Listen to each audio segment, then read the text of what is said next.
The music box lid snapped shut on my fingers. I found it 3 days ago at Ashford's Antiques on Maple Street. The shop smelled like rotting paper and mothballs. Mr. Ashford died 2 weeks before. His daughter was selling everything. I walked past shelves of dusty porcelain dolls and yellowed photographs. Then I saw it. The music box sat alone on a velvet cushion. Silver filigree covered the lid. The craftsmanship was exquisite. Too exquisite. I should have walked away. Instead, I picked it up. The metal felt warm, like it had been held recently. But the shop was empty, except for me and the bored cashier. I opened the lid. A delicate melody played. Notes I'd never heard before. Beautiful and wrong at the same time. The interior was lined with deep red velvet. I noticed something carved into the bottom. Tiny words in a language I didn't recognize. I bought it for $40. The cashier barely looked at me. She just wanted to go home. I took the music box to my apartment. That night I opened it again. The melody was different, slower, like it was winding down. But I hadn't wound it up. I closed it quickly. My reflection in the bathroom mirror looked strange. My eyes seemed darker. I convinced myself it was just the lighting. The next morning, I woke to the melody playing. The box sat on my nightstand. Closed. The music came from inside it. I opened the lid to make it stop, but opening it made it louder. I slammed it shut. The music continued, softer now, playing backwards. I brought the box back to the antique shop. The door was locked. A sign said closed for inventory. Through the window, I saw the cashier. She was staring at me. Her face was completely blank. No expression at all. She turned and walked into the back room. I knocked on the glass. She didn't return. That night, the music played for 3 hours straight. I put the box in my closet, then in the hallway, then in my car. I could still hear it. The melody worked its way into my dreams. I started humming it without realizing. My coworkers asked if I was okay. I looked tired, they said. I felt tired, but I couldn't sleep.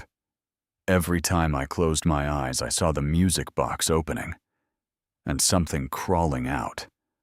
On the third night, I decided to destroy it. I brought a hammer down on the lid. The hammer bounced off. The silver wasn't even scratched. I tried throwing it away. I walked 6 blocks to a public dumpster. I threw the box inside. When I got home, it was sitting on my kitchen table, still playing that backward melody. I knew then that I had to open it, really open it, understand what it wanted. I sat down at the table.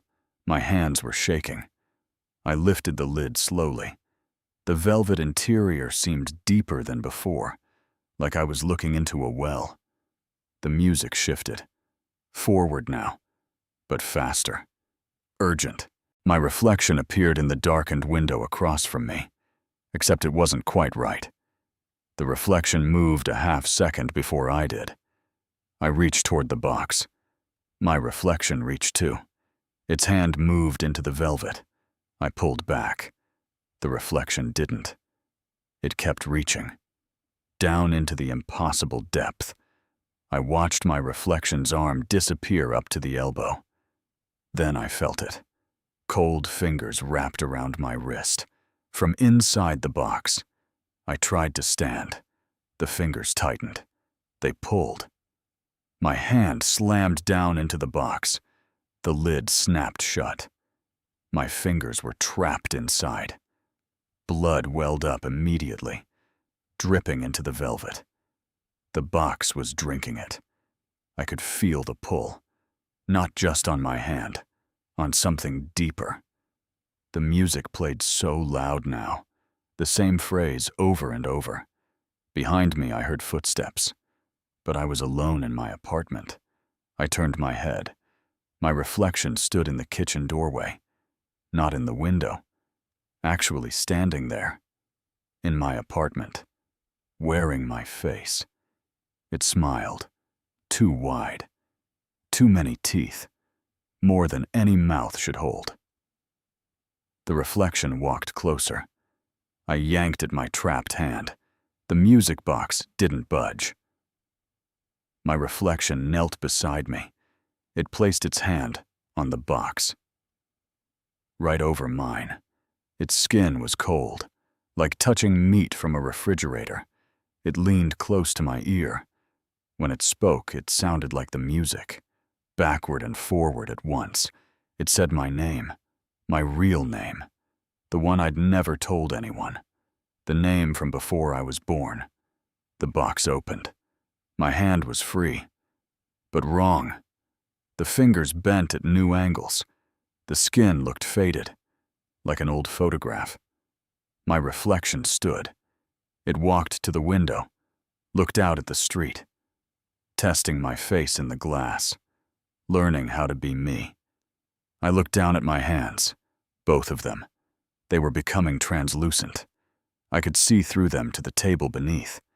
The music box sat closed, silent now. It had what it wanted.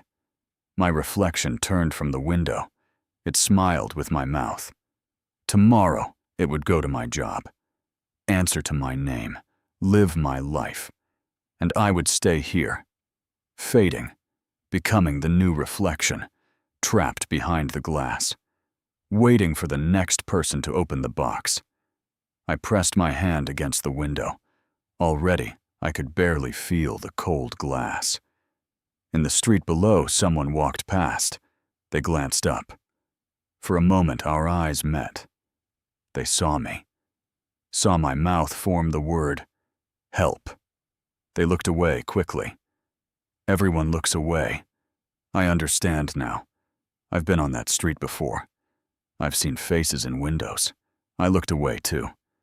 The reflection took my keys from the counter. It walked to the door, opened it, stepped into my life. The door closed. I'm alone now. Just me and the music box. Still sitting on the table. Waiting. Always waiting. Sometimes at night I hear the melody start again, soft at first, then louder. Someone else has found it. Someone else is opening the lid. And I watch from the window, my mouth trying to form words, my faded hand pressed against the glass. But no one ever looks up.